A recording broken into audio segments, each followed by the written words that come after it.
यह आज से लगभग 10 साल पहले की बात है, जब मैं ग्रेजुएशन में था और गांव से बाहर रहकर शहर में पढ़ाई करता था। मेरे कॉलेज के ठीक सामने में एक आंटी का पेइंग गेस्ट था, जहां पर 5-7 लड़कियां रहती थी।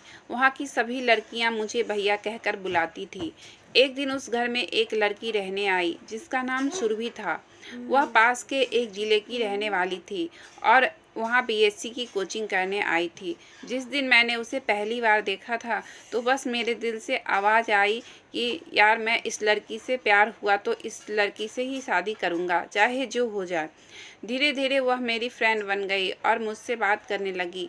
यह बातें उसकी फ्रेंड को भी मालूम लगी कि वह किसी को पसंद करती है, लेकिन मेरे बारे में कोई जान नहीं पाया।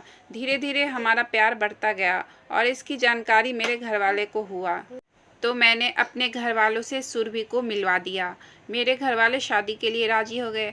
इसी बीच स्टेट गवर्नमेंट का जॉब आया और हम दोनों मिलकर तैयारी करने लगे।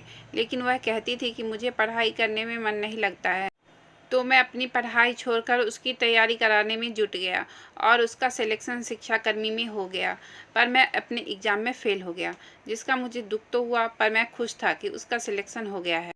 2 महीने बाद जब उसके जॉब की बात आई, तो मैंने अपने कॉन्टेक्ट से उसके पास के गांव में ड्यूटी लगा दिया, जिसमें मुझे 50,000 देना पड़ा था। उसके जॉब करते ही मानो धीरे धीरे हमारा रिलेशनशिप में कमजोरी आने लगी। वो जिस स्कूल में पढ़ाती थी वह हमारे शहर से मुश्किल से 10 किलोमीटर की दूरी पर था, जिसके लिए रोज़ बस से सफ़र करती थी। इसके लिए मैंने बस ट्रैवल वालों से मंथली किराया फिक्स किया था। कुछ दिन जॉब करने के बाद वह मुझसे बोली कि मैं रोज़ रोज़ बस में सफ़र नहीं कर सकती और मैंने स्कूल के पास में ही एक घर रेंट पर देखा है, मैं वहाँ रहने जा रही हूँ।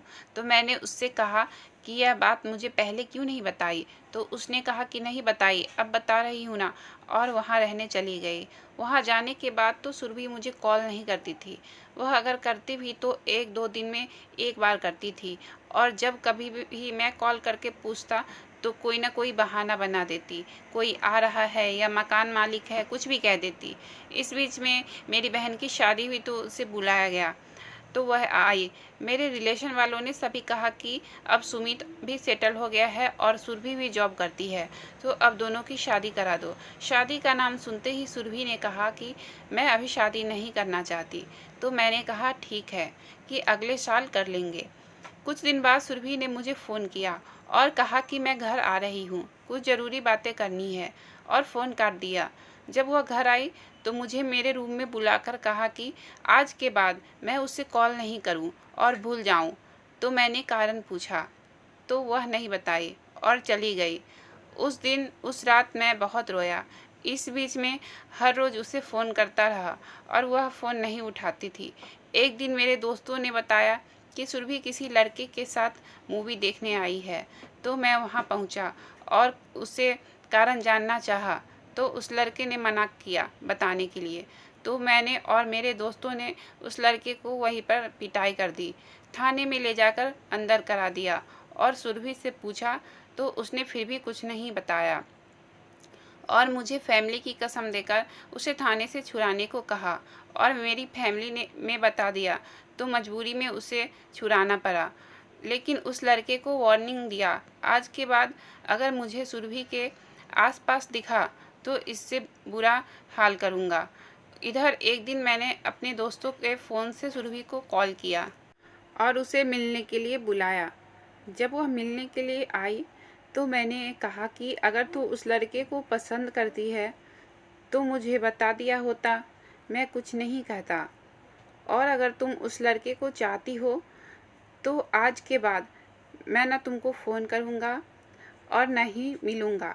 इतना ही कहकर मैं वहाँ से बाहर चला गया और मैं सोचने लगा, जब प्यार किया तो सबके सामने, और अपने घर वाले को बताया भी और मिलाया भी, यहाँ तक कि मेरे रिश्तेदार जानते थे। और हाँ, मुझे उसकी खुशी चाहिए थी, उसे मैं रोता हुआ नहीं देख सकता। इसलिए आज तक मैंने कोई भी ऐसा काम नहीं किया है जिससे उसे दुख हो। जब कभी भी मैं अपने आप को अकेला महसूस करता हूँ तो उसकी याद आती है और उससे मिलने का मन करता है।